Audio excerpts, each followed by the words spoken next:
네, 반갑습니다.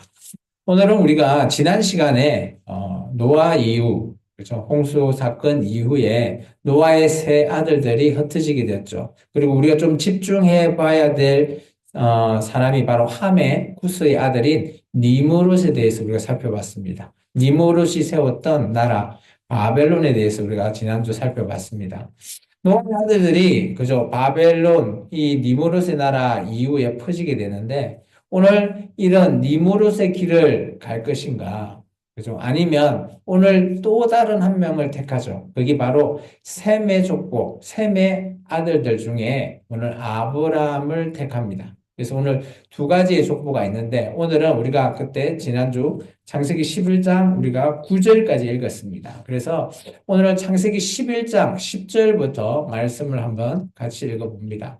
이거는 셈의 족보이기 때문에 한번 같이 읽으시면 뭐 어떤 내용인지 이해가 되실 겁니다. 우리 창세기 11장 10절에서부터 해서 26절까지 같이 한번 읽겠습니다. 셈의 족보는 이러하니라. 셈은 백세 곧 홍수 2년에 아르박삿을 낳았고 아르박삿을 낳은 후에 500년을 지내며 자녀를 낳았으며 아르박삿은 35세에 셀라를 낳았고 셀라를 낳은 후에 430년을 지내며 자녀를 낳았으며 셀라는 30세에 에벨을 낳았고 에벨을 낳은 후에 403년을 지내며 자녀를 낳았으며 에벨은 34세에 벨렉을 낳았고 벨렉을 낳은 후에 430년을 지내며 자녀를 낳았으며 벨렉은 30세에 러우를 낳았고 러우를 낳은 후에 209년을 지내며 자녀를 낳았으며 러우는 30세에 서룩을 낳았고 서룩을 낳은 후에 207년을 지내며 자녀를 낳았으며 서룩은 30세에 나홀을 낳았고 나홀을 낳은 후에 200년을 지내며 자녀를 낳았으며 나홀은 29세에 데라를 낳았고 데라를 낳은 후에 119년을 지내며 자녀를 낳았으며 데라는 70세에 아브람과 나홀과 하란을 낳았더라. 오늘 이게 셈의 족보가 이렇게 됩니다. 셈이 그죠? 그 아들 아르박삿으로부터 시작해서 오늘 데라 그리고 아브람까지 이어지는 족보입니다. 그래서 오늘 보면 노아의 아들 세 아들 중에 그래도 가장 그 중에 또 셈의 족보 중에 가장 그 족장들 중에 가장 수가 적고 연약한 그런 족이 바로 오늘 그죠? 아르박사 그 이후인 데라 그 다음에 아브람이라는 거죠. 그래서 오늘 이 성경은 이 아브람 데라를 다시 좀 집중해서 성경은 또 쓰고 있어요. 우리가 책을 쓸 때 이런 거 있죠. 크게 글을 썼다가 좀 더 집중해서 여기 하면서 좀 더 확대해서 볼 수 있는 그런 식으로 이 창세기가 구성되어 있기 때문에 여러분이 창세기를 읽다 보면 참 이렇게 그 큰 그림을 보여주고 그리고 점점 깊게 보여주는 그런 그림들을 볼 수 있습니다. 자, 오늘 데라의 족보입니다. 그래서 셈의 족보 밑에 데라 족보 안에 아브람이 들어가 있습니다. 우리 27절부터 32절까지 한번 읽어볼까요? 창세기 11장 27절에서 32절 같이 읽습니다. 데라의 족보는 이러하니라. 데라는 아브람과 나홀과 하란을 낳고 하란은 롯을 낳았으며 하란은 그 아비 데라보다 먼저 고향 갈대아의 우르에서 죽었더라. 아브람과 나홀이 장가들었으니 아브람의 아내의 이름은 사레며 나홀의 이름은 밀가니 하란의 딸이요 하란은 밀가의 아버지며 또 이스가의 아버지더라. 사레는 임신하지 못했으므로 자식이 없었더라. 계속해서요. 데라가 그 아들 아브람과 하란의 아들인 그의 손자 룻과 그의 며느리 아브람의 아내 사레를 데리고 갈대아의 우르를 떠나 가나안 땅으로 가고자 하더니 하란에 이르러 거기 거류하였으며 데라는 나이 205세에 되어 하란에서 죽었더라. 오늘 잘 보시면 데라의 직장, 그러니까 아브람 그 아들과 함께 같은 직장을 하고 있습니다. 잘 보시면 28절에 보면 갈대아 우르라고 하는 것은 이곳은 우상, 이 지구라트가 있는 우리가 지난 시간에 배웠던 바벨론의 바벨탑 있잖아요. 그게 바로 지구라트입니다. 종교 의식을 하는 그죠? 그런 건물이거든요. 거기에서 하나님을 섬겨야 되는데 우상을 섬기는. 이게 오늘 여기 보시면 이 갈대아 우르라고 하는 현재는 이라크 정도입니다. 그곳에서 지구라트에서 우상 장사를 하다가 아브라함이 오늘 하나님 앞에 그죠? 사명을 받게 되죠. 너는 이곳을 떠나서 가나안 땅으로 가라. 그때 이제 자기 아버지 데라와 함께 길을 나서게 됩니다. 그래서 나중에 지도를 보여줄 건지만 갈대아 우르는 남부에 있어요. 남부에 있다가 북부로 올라갑니다. 북부가 하란이 있습니다. 그 하란에 가서 있다가 오늘 말씀에 의해서 자기 아버지는 그냥 하란에서 머물니다. 그런데 이 아브라함은 하나님의 말씀을 순종해서 자기 조카의 롯과 자기 아내인 사라를 데리고 오늘 가나안 땅을 가게 되죠. 그것이 오늘 12장에서 하나님은 아브라함은 이런 사람이다라고 표현하고 있습니다. 우리 이제 창세기 12장의 말씀을 이제 볼 수 있어요. 창세기 12장 1절부터 4절의 말씀을 한번 같이 읽을까요? 여호와께서 아브라함에게 이르시되 너는 너의 고향과 친척과 아비 집을 떠나 내가 내게 보여줄 땅으로 가라. 너는 내가 너로 큰 민족을 이루고 내게 복을 주어 내 이름을 창대하게 하리니 너는 복이 될지라. 너를 축복하는 자에게는 내가 복을 내리고 너를 저주하는 자에게는 내가 저주하리니 땅의 모든 족속이 너로 말미암아 복을 얻을 것이라 하신지라. 이에 아브라함이 여호와의 말씀을 따라갔고 롯도 그와 함께 갔으며 아브라함이 하란을 떠날 때 75세였더라. 잘 한번 봐보십시오. 하나님께서 아마 우리가 이제 조금 전에 11장 27절부터 32절의 내용은 그죠? 갈대아 우르에서 하란까지 가고 그런데 왜 갔지라고 하는 이유가 적혀 있지 않아요. 그런데 창세기 12장 1절을 보면 내용이 적혀 있죠. 왜 이들이 이동했을까? 이동한 이유가 오늘 하나님께서 아브라함에게 명령하셨기 때문입니다. 너는 너의 고향 친척과 함께 아버지 집을 떠나라. 이 아버지의 집이 어딘가 하면 갈대아 우르는 직장인이고요. 아까 하란 옆에 보면 살리 우르파라라고 하는 지역이 있습니다. 그곳이 실제 그 아브라함이 태어난 고향이에요. 이게 그 살리 우르파나 하란은 비슷한 지역입니다. 그곳을 떠나서 오늘 내가 내게 보여줄 땅, 이 땅이 어딘가 하면 가나안 땅입니다. 이 가나안 땅은 그죠? 실제적으로 이 살리우르파에서 가나안 지역 땅으로 내려오게 되면 한참 많이 내려옵니다. 반대편이에요. 완전 반대편입니다. 이건 제가 나중에 우리가 성경을 읽고 난 이후에 제가 따로 준비한 자료가 있거든요. 그걸 통해서 지도를 통해서 한번 봐보시면 좀 쉽게 이해됩니다. 그러면서 하나님께서 이렇게 얘기하시면 네가 내 말에 순종하면 그죠? 땅으로 가라. 순종하면 내가 어떻게 해주겠다? 12장 2절이죠.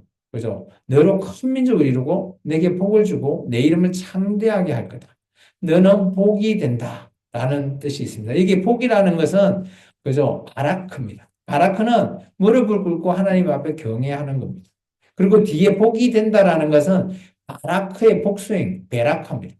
이 말은 뭔가 하면 이 복이 쌓여서 너는 복이 많이 된다는 거죠. 복수형. 그러면 말 그대로 반대 우리식으로 표현하면 복의 근원이 된다는 겁니다.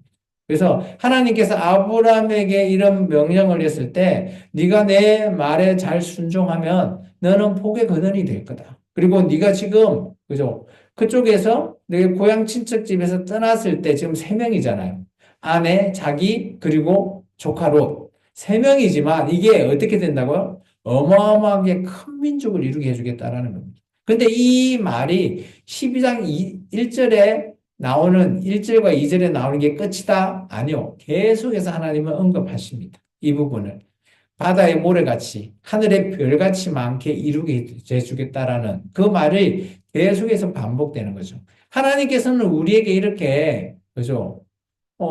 차고 넘치게끔 내 말에 순종하면 주겠다라는 거예요. 근데 이 복을 우리는 우리식으로 표현을 많이 하죠. 어떤 식으로요? 내가 부자 되고 건강하고 오래 살고 편안하고 뭐 그런 식으로 이 땅에서 뭐 그냥 편안하게 누리면서 사는 것 그거는 우리식의 복입니다.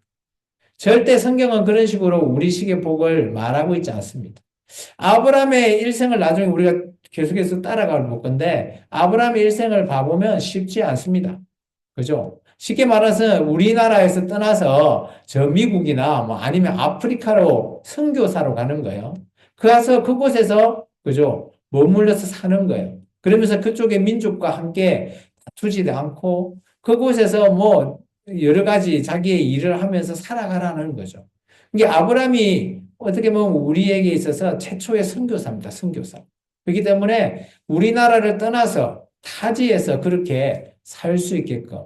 그러면 내가 너에게 복을 준다. 근데 이 복은 아브람 생애에 누르는 복보다 아브람 사후에 계속해서 그 민족이 하나님을 알고 하나님을 순종하면서 그 민족이 받는 크나큰 복이라는 거죠.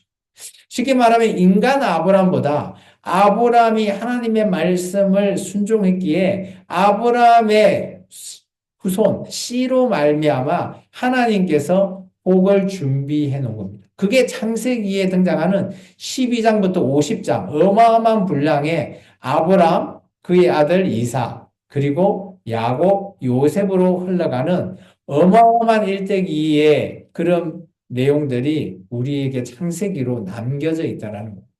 그럼 잘 생각해 보시면 오늘날 우리하고 상관없는 거 아니냐라고 할 수 있지만 그렇지 않습니다. 이 아브라함의 이것이 뭐 지금 우리하고 어떤 상관이 있냐?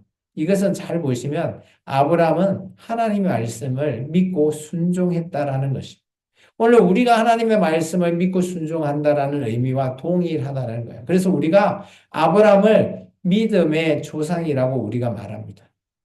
왜 이런 얘기가 나오는가 하면 나중에 유대인, 이게 아브라함의 족속이 유대 민족이잖아요. 그래서 유대인들은 자기의 혈통, 아브라함을 주장하지만 바울은 이렇게 얘기합니다. 그죠? 이것은 혈과 육의 관계가 아니라는 거죠. 믿음. 그게 더 중요하다는 거예요. 그래서 믿음을 통해서 우리가 아브라함을 우리가 믿음의 조상이라 말할 수 있다라고 얘기하는 거죠. 쉽게 말해서 이 아브라함이 혈육으로 우리의 조상이 된다라고 하면 지금 우리는 혈육으로 유대인이 아니기 때문에 전혀 상관이 없습니다.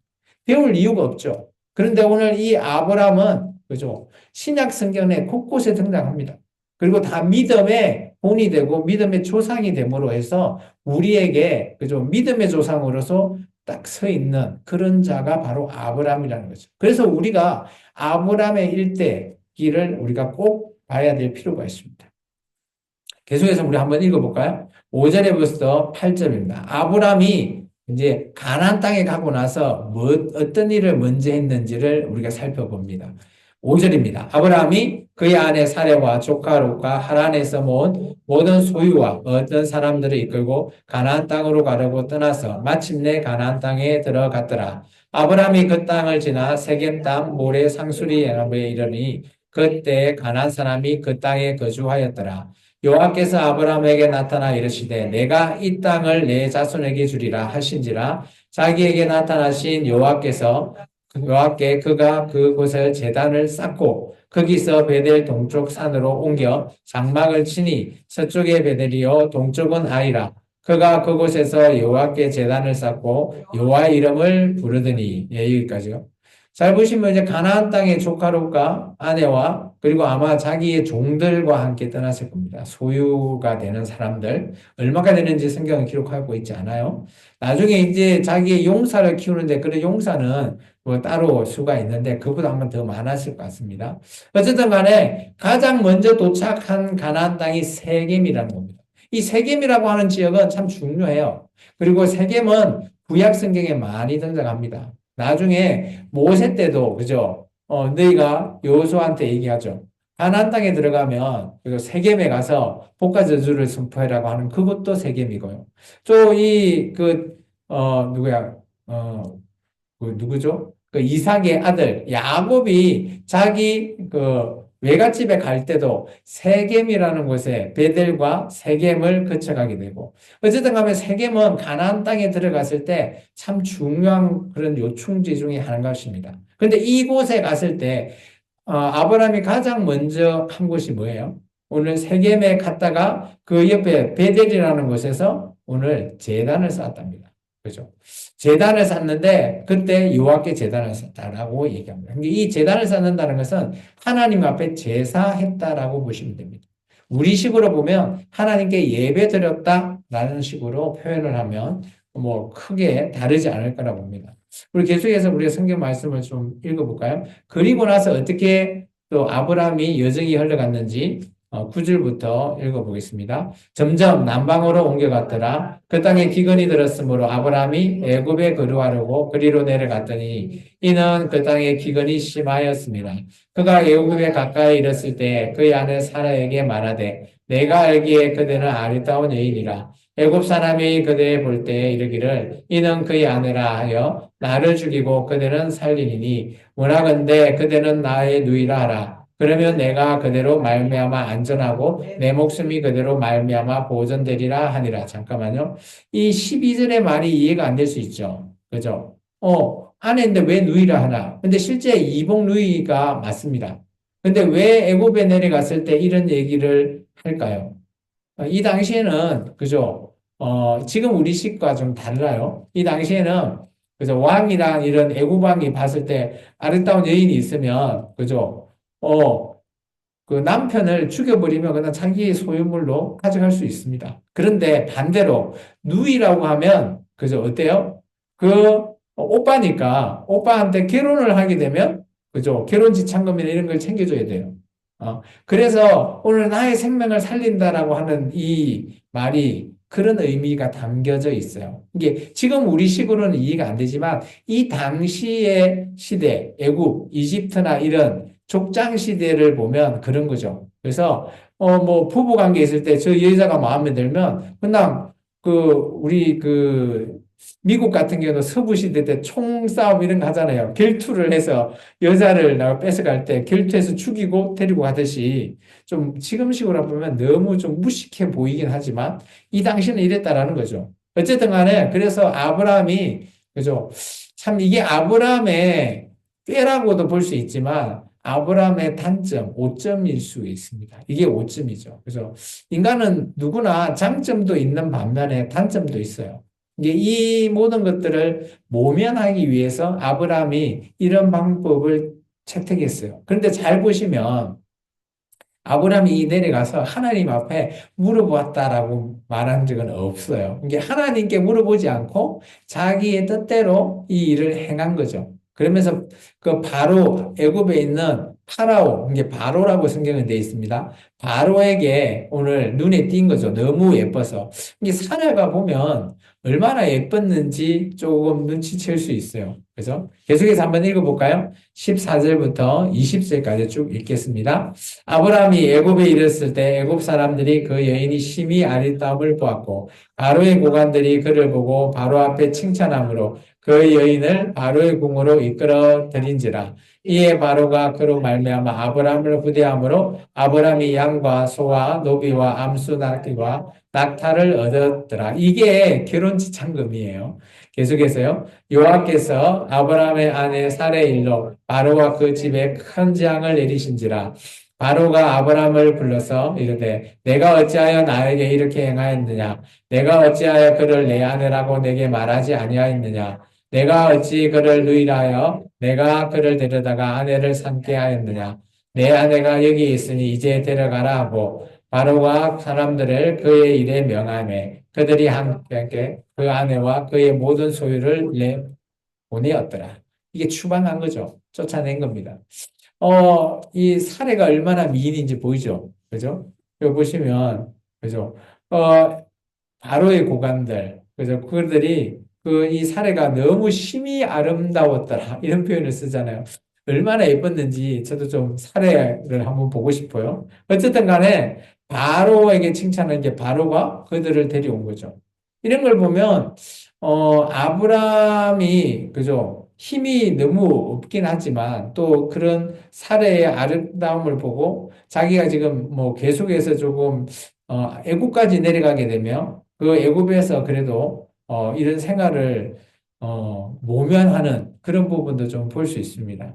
그런데 오늘 잘 보시면 12장 10절 보면 하나님께서 아브라함에 나타났다는 말은 없어요. 누구한테 나타났다고요? 바로에게 나타났잖아요. 그죠?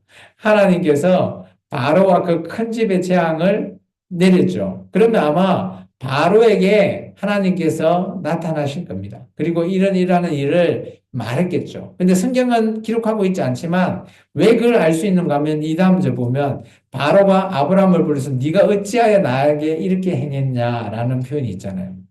이 말은 하나님께서 바로에게 얘기해 줬을 거예요. 쟤는 그 아브라함 누이가 아니고, 아내야. 라고 얘기했겠죠. 그러다 보니까 큰 재앙이 내려졌다. 이런 내용이 어떤 재앙인지는 알 수 없지만 아마 바로에게 있어서, 그죠? 위기가 되고 위협이 됐을 수 있습니다. 이 성경은 뭐 어떤 재앙을 내렸는지는 기록하고 있지 않죠. 그렇지만 이런 모든 모습을 통해서 하나님께서 바로를 통해서 오늘 이 아브라함과 그 일행을 살려주셨다는 거예요. 근데 잘 보시면 하나님이 아브라함에게 말한 흔적은 없어요.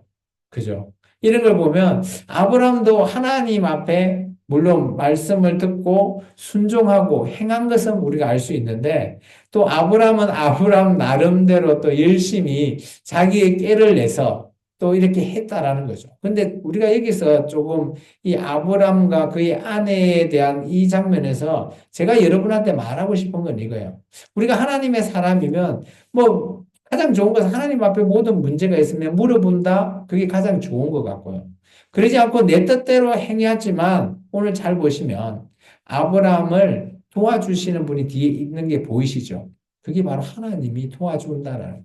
오늘 우리의 모든 길에 내가 판단하고 선택하고 나의 모든 길을 내가 간다라고 생각할 수 있지만 저는 이루고 싶어요. 우리가 예수 그리스도를 통해서 믿음을 가지고 예수님을 믿기 때문에 나의 모든 길은 예수님이 나와 함께 동행하고 있고 함께 하신다라는 것이 믿으시라는 거죠. 예수님께서 우리를 도와주신다라고 저는 충분히 우리에게 적용해 볼 수 있다라고 저는 볼 수 있습니다. 마치 아브라함은 자기의 그런 그죠 꾀로서 했지만 자기의 꾀로서 했을 때 살아남았을까요? 절대 살아남을 수 없어요. 근데 하나님께서 도우시니까 이 모든 것들의 위기를 모면할 수 있다라고 저는 봅니다. 그렇다면 우리에게 어떻게 적용할 수 있을까요? 우리의 모든 선택, 우리의 모든 길에 나의 선택 분명히 있습니다. 하나님께서 그걸 존중합니다. 그렇다면 그 모든 것에 있어서 위기가 닥쳐올 때 나는 할 수 없으면 우리가 누굴 찾아야 될까요? 저는 바로 하나님을 찾아야 된다고 봅니다. 그러면 하나님께서 물론 아브라함 같이 이렇게 막 도와줄 수도 있지만 우리에게 지혜로 줄 수 있고 아니면 이런 위기를 모면할 수 있는 어떤 길을 보여줄 수도 있고 여러 가지 모든 것들을 보여줄 수 있다라고 저는 봅니다. 그래서 우리가 신앙생활을 할 때 저는 이런 창세기 12장처럼 이런 내용을 통해서 우리가 뭘 찾을 수 있고 어떻게 살아가야 되고 어떤 신앙생활을 해야 되는지를 오늘 하나님이 계시는구나. 살아 역사하시는구나를 꼭 체험했으면 좋겠습니다. 그러면 우리가 이제 지도를 통해서 한번 봐보겠습니다. 여기 이제 지도를 보면 아브라함의 여정인데요. 여기 밑에 혹시 보이시나요? 마우스? 여기가 갈대아 우르입니다. 우상 장사를 했다. 그래서 처음에 여기가 태어난 살리 우르파라는 거예요. 여기 가면 현재 아브라함의 동굴이 있고요. 근데 여기가 갈대아 우르인데 여기가 직장이에요. 쉽게 말하면. 여기가 지구라트라 해서 이 탑 같은 거, 이게 종교형 건물입니다. 그래서 여기서 제사를 드리고 하는 거예요. 이 당시에 제사는, 그죠? 이방신들한테도 비일비재하게 드려졌다라고 보시면 돼요. 그리고 나서 하나님의 말씀을 듣고 아브라함이 가나안 땅을 가기 위해서 아버지와 함께 하란이라는 곳을 가게 됩니다. 그렇죠? 이 하란에서 그죠? 아까 삼형제를 낳았잖아요. 데라가. 근데 데라는 이곳에서 멈춰서고 하란에서 죽게 되죠. 그리고 아브라함은 자기 조카 롯과 그 아내를 데리고 가나안 땅을 가죠. 가장 먼저 간 곳이 바로 세겜이라는 곳이에요. 이 세겜은 나중에 여호수아 때 그죠? 복과 저주를 했던 그런 곳입니다. 그리고 베델에 가서 오늘 제사를 드린 가장 먼저 하나님을 찾아서 하나님 앞에 예배했던 곳이 바로 베델이라는 겁니다. 아브라함의 고향을 한번 봐볼까요? 죄송합니다. 문명의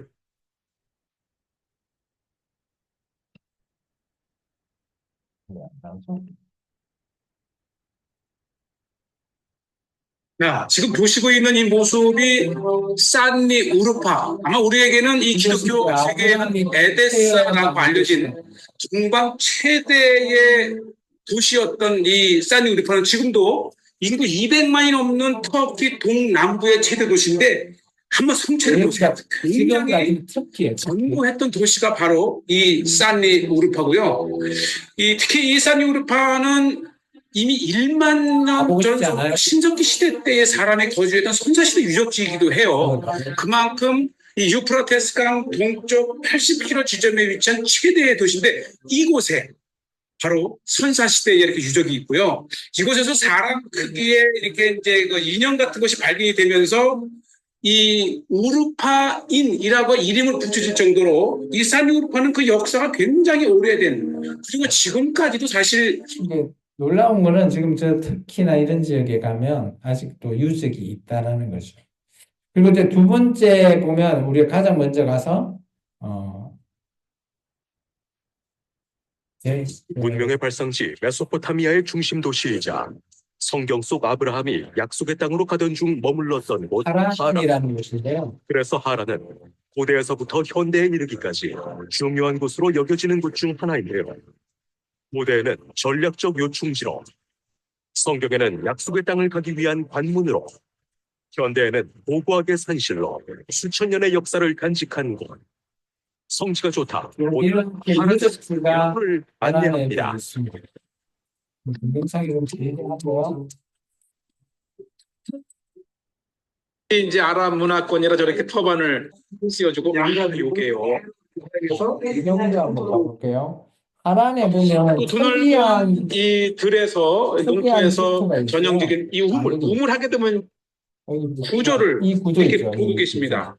하란만이 신지 특별한 이런 구조입니다. 쭉 하는 데 있죠. 또 고대 하란의 하란이라고. 평적인 삶의 지금도 모습을 가면 어떻습니까? 이런 이곳에 이런 의문이 모습을 궁금한 것입니다. 또 하란에 이렇게 아주 전통 이렇게 삼각형의 여기 이제 집, 서기하는 그리고 다른 데는 농사가 이런 주된 이곳에 아주 다양한 그리고 이제 가나안 땅으로 가게 됐을 때 가장 먼저 가는 데가 팁을 이렇게 세겜이죠. 해놨죠. 세겜을 한번 보겠습니다.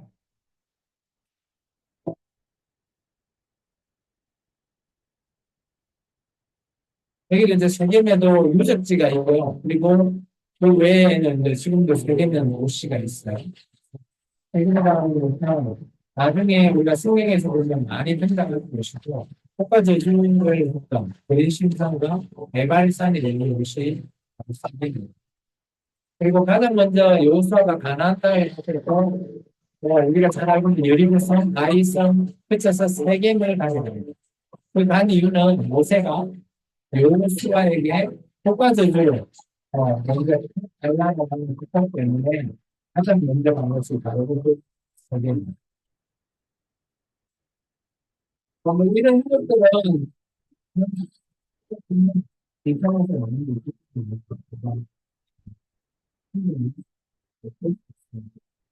그래서 성경에 나와 있는 지역이나 이런 것들을 조금 미리 보고 스크린을 읽으면 쉽게 그리고 조금 더 이해할 수 있을 겁니다. 이해하는데 크게 어려움이 없을 것 같아요. 그래서 성경에 나오는 지명 같은 경우는 인터넷이나 유튜브에 찾아보면 충분히 영상들이 많이 있거든요. 그래서 우리가 성지순례를 가도 이런 식으로 못 봐요. 우리 눈으로 보는데 여기 이제 드론 촬영이기 때문에 우리가 인터넷에서 드론하고 이렇게 지역 이름을 치면 여러 가지 드론으로 촬영해 놓은 부분이 많이 있습니다. 여기까지 보겠습니다. 네, 우리 기도하고 예배를 마치겠습니다. 주님 감사합니다. 오늘 우리가 아브라함의 일생을 살펴봤습니다.